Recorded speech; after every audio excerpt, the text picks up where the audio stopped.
মোহনবাগানে নির্বাচন আসন্ন, শনিবার থেকেই সৃঞ্জয় বসুর সমর্থনে ভোট প্রচারে নামলেন টুটু বসু। হুইলচেয়ারে করেই ভোট প্রচার শুরু করে দিলেন একদা বাগানের কল্পতরু। আহিটোলা দোলনা পার্কে সৃঞ্জয় বসুর সমর্থনে নির্বাচনী প্রচারে দেখা গেল মোহনবাগানের ঘরের ছেলে সুব্রত ভট্টাচার্যকে। মে মাসের 3 তারিখ টুটু বসু বলেছিলেন বড় ছেলের হয়ে নির্বাচনী প্রচারে নামবেন। 21 দিন বাদেই সৃঞ্জয়ের সমর্থনে প্রচার শুরু করলেন টুটু বসু।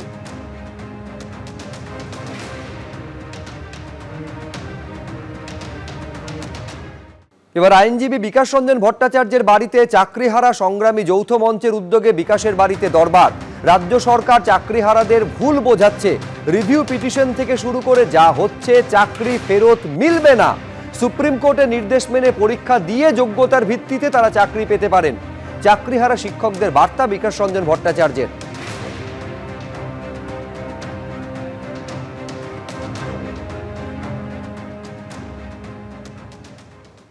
জানতে এসেছিলেন যে আইনত ওদের কাজ ফিরে পাওয়ার সম্ভাবনা আছে কিনা, সেটাই পরিষ্কার করে বলে দিলাম যে সুপ্রিম কোর্টের রায় হওয়ার পর ওদের আর পুরনো কাজ ফিরে পাওয়ার কোনো রাস্তা নেই। নতুনভাবে পরীক্ষায় বসে ওদের যা যোগ্যতা আছে সেই যোগ্যতা এবং মেধা দিয়ে ওরা আবার চাকরি ফিরে পেতে পারেন, এই পরামর্শই আছে, অন্য কোনো পরামর্শ দেওয়ার নেই। সরকারের বিভিন্ন বিভ্রান্তিমূলক প্রচারের ফলে আরও বিভ্রান্ত হয়েছেন, অসুবিধার মধ্যে পড়েছেন। এখন ওদের মনে হয়েছে ব্যাপারটা স্পষ্ট করে বোঝা দরকার, তাই ওরা এসেছিলেন। আমি আমার বুদ্ধিমতো বুঝিয়ে দিলাম, পরামর্শ দিলাম যে আপনারা সরকার যে বলছে রিভিউ করে তোমাদের পুরনো চাকরি ফিরিয়ে দেবো, সেটা আইনত অসম্ভব, এই পরামর্শটা দিলাম। এখানে আমাদের সদর্থক যে স্যার বলেছেন যে কিভাবে আইনি পথে যাওয়া যেতে পারে বা আমরা সঠিক পথে আছি কিনা, সেই রাস্তাটা উনি দেখিয়েছেন এবং আমরা আমাদের পরবর্তী পদক্ষেপ কী হতে পারে তার একটা পরিষ্কার একটা মানচিত্র আমরা এখান থেকে তুলে ধরতে পারবো। তো উনি সরকার পক্ষ তো পিটিশন করেছে এবং আইনি পদক্ষেপ আর কি করা যেতে পারে সেই বিষয়ে আমরা নিজেদের মধ্যে একটা আলোচনা করছি এবং ইন্ডিভিজুয়ালি যদি আমরা অন্য কোনো পথ যদি আমরা বের করতে পারি সেটা নিয়ে আমরা আলোচনা করে সেই পথে আমরা এগোবো। আরেকবার আপনাদের বলবো, সংগ্রামী যৌথ মঞ্চের উদ্যোগে 8 জন চাকরিহারা আজ যান আইনজীবী বিকাশ রঞ্জন ভট্টাচার্যের বাড়িতে। সরকার ভুল বোঝাচ্ছে, রিভিউ পিটিশন থেকে শুরু করে যা কিছু হচ্ছে তাতে তারা চাকরি ফেরত পাবেন না, এইটা স্পষ্ট বলে দিয়েছেন বিকাশ রঞ্জন ভট্টাচার্য। এবার কুণাল ঘোষ কি বলছেন দেখুন।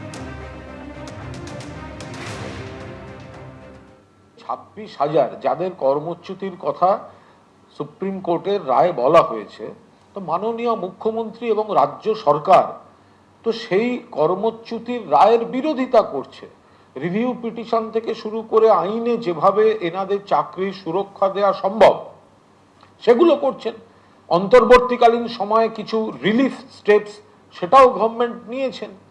তো এখন যে সমস্ত রাজনৈতিক দলের আইনজীবীরা চাকরি খেতে হবে বলে যারা চাকরি খাওয়ার রাজনীতি করেছেন, যে বিজেপির সাংসদ আমি চাকরি খাওয়ার পক্ষে যারা বলেছেন, তা এখন তারাই আবার প্ররোচনা দিচ্ছেন এদেরকে। তো এদেরকে দিয়ে বসিয়ে বিকাশ ভবনের সামনে বসতে হবে, গেট ভেঙে ঢুকতে হবে, সরকারি কর্মচারী যারা বিকাশ ভবনে চাকরি করেন তাদের বাড়ি যেতে দেওয়া হবে না, পুলিশকে ইট পাটকেল মারা, এই অংশটা করাচ্ছেন।